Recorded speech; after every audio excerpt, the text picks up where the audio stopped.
Hey guys, what's going on? Alright, the time has come to finally go over some of the cool stuff I picked up over the Christmas break. Happy 2022 to all of you as well. This is my first video of the new year. And good timing, my furnace finally shut off. It's been insanely cold here in Edmonton, Alberta. Lately it's been like the second coldest place on the planet or something, next to Siberia. It's been cold. Anyway, I just wanted to go over some of these pickups with you. So the first thing I got is this awesome 16-month horror collection calendar. Thought this was kind of sweet. It's got like Annabelle, Exorcist, It, Conjuring, Lost Boys, A Nightmare on Elm Street, of course, Friday the 13th. So got some cool stuff inside. I haven't really cracked it open or anything yet here. I pretty much should, because I'm sure the 16-month will be a 4 picture that I won't even have up now. But I got to figure out where I'm going to put that thing.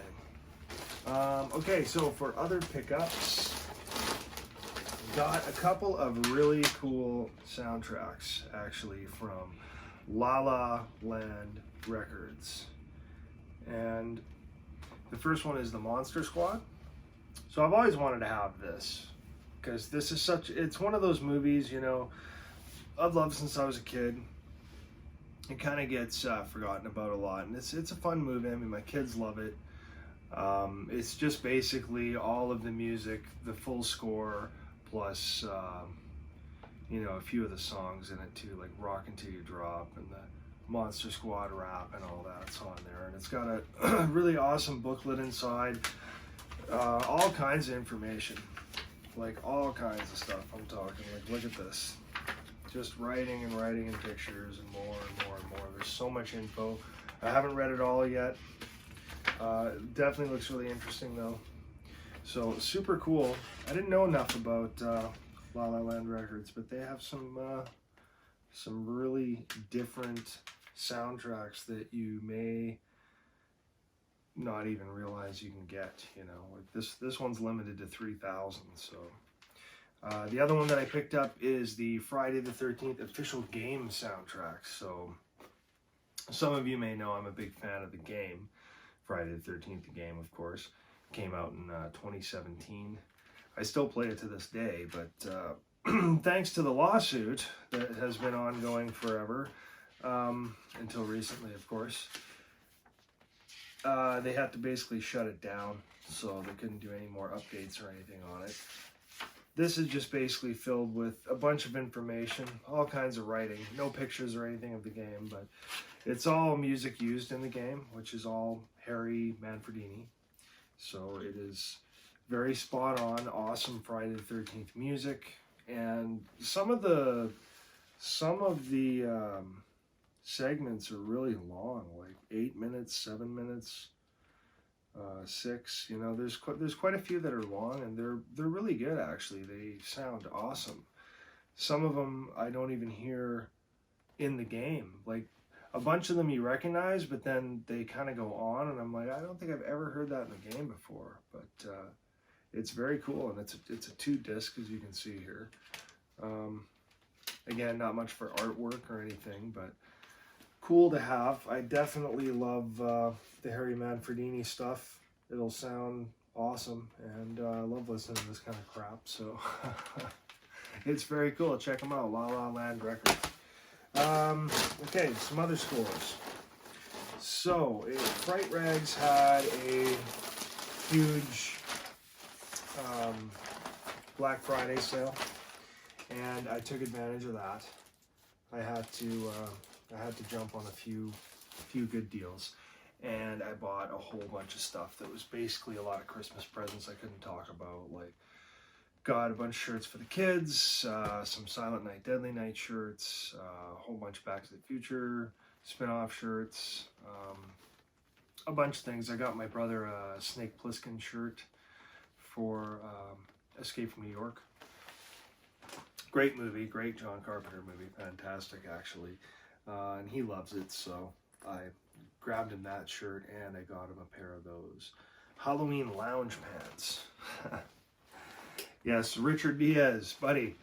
Thanks for the shout out, by the way. I appreciate that. And yeah, lounge pants. I just know that's what Fright-Rags, of course, calls them. I was just like you. I would call them, you know, pajama pants or something. Or I don't know.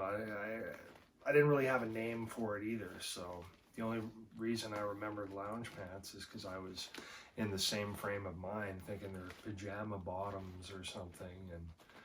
And then I read it. I'm like, oh yeah, lounge pants, right? Okay, whatever. It sounds so much more official as lounge pants. But anyway, I got a pair for my brother, and I got a pair for my son as well. His were Evil Dead, though, so they were a little different. And I was able to pick up one shirt for me that I had to grab because it was just too good of a deal to pass up. And it's the Prince of Darkness Alice Cooper shirt. I believe it's called Trash. But I was really considering getting this one when I got my couple of Prince of Darkness shirts earlier this year. And I decided not to. And luckily, here it was I got it for like $10. So it was a really good deal. As these are fantastic shirts. And yeah, Trash, that's exactly what it's called. It says right in the collar there. But yeah, that was from Fright-Rags. So that was a super nice pickup. Gotta love Alice Cooper. Okay, and then from Gutter Garbs, picked up a few shirts as well. Mine was this one here. I don't have all the kids' ones in front here, but this one I picked up as well for me on sale, and it is this really sweet Halloween 2 shirt. The Nightmare has just begun. So, very cool shirt. I haven't seen anything like that. Just super original. So, I thought I would jump on that. Again, really, really good price on that. And Gutter Garbs, one of my favorite companies to buy horror tees from. They are fantastic. Next ones. Okay. So, I got a few from Cavity Colors as well. Another fantastic company that always puts out great artwork, great shirts. They've been around a long time as well. And this is Devin Whitehead's Halloween design he did for Cavity Colors. This is a beautiful shirt. Such a nice print. Fantastic job on this thing. It's a beautiful shirt. And Devin Whitehead, he does so many fantastic designs. Anyway, I love that shirt. It's beautiful. My buddy Boogeyman Ben got a copy of this as well. Excellent choice, man. Yeah, I think it's just fantastic. So, super happy to get that one. And the other ones from Cavity Colors, I did pick up one more long sleeve, similar to my Friday the 13th Jason Lives one here. This is a long sleeve, and it's a glow in the dark, and this is the Elvira, Mistress of the Dark. Another one that was on sale. I had to pick this one up too. Couldn't pass it up. I really like this one. The weight of the cotton is fantastic. The sleeves are nice and long, and yeah, it's just that lightweight cotton is so comfortable. You know, it just lays nice. And the glow in the dark looks really cool, actually. It always catches me by surprise, but yeah, it's a fantastic pick. Love that. Also, one of the things I got from Fright-Rags, this is for the kid, the Halloween 3 ball cap.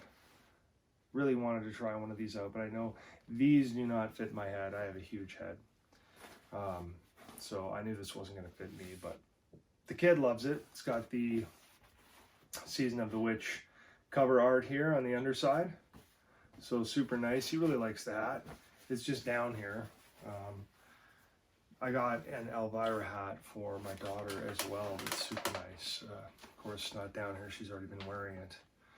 But yeah, some really good pickups this year. So super happy to get that stuff. I still have some more really cool stuff on the way.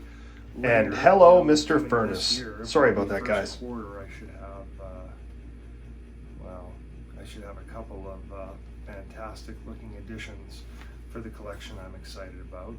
So that's something to look forward to in 2022. All right, I'd also like to give a shout out to my good friend Richard Diaz. He has a YouTube channel called Bag Ramblings that is very influential for what I do. I really appreciate what Richard does. He has an amazing setup. You don't get to see it that often, but if you go through some of his older videos and you see his collection, it's incredible. But he has a great channel with lots of awesome horror content. I'm sure most of you are already following him, of course, but in case some of you don't know about him, I'm going to leave a link to his channel in the description of this video as well. So be sure and check out his channel. It's fantastic. Like I said, one of the big influences that I have with mine. So also I wanted to say that you may have noticed a giant ghost face in the background of the earlier videos, and I didn't really mention that it's a new addition to my horror corner, if you will, down here.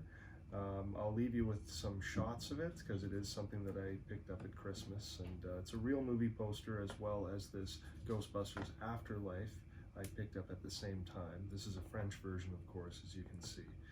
But I'll leave you with some footage of those two as well, and I will see you guys in the next video. Take care. Alright, so here is a look at the new edition. This is the Ghostbusters Afterlife poster. This is the French one, of course. You will notice the French summer on the bottom of 2020. That was the original release time. That, of course, didn't happen due to all the delays. Finally came out in December of 2021. But I've always loved this picture. I thought it looked really beautiful. Shot of that Alberta field and horizon there with that cool skyline all added with Ecto 1. I just love the look of this. It's a really neat looking poster. And there is a look at the new Scream 5 poster. Of course, just called Scream. It's always someone you know. I just love the look of this poster. It's so fantastic. I know there's some really cool ones out where all the cast has the ghost face mask, and then there's a really nice one with everyone's faces on them again. But there was something about this one I just thought was so fitting and sweet, and I thought it would look great in the amongst the collection. So yeah, very cool.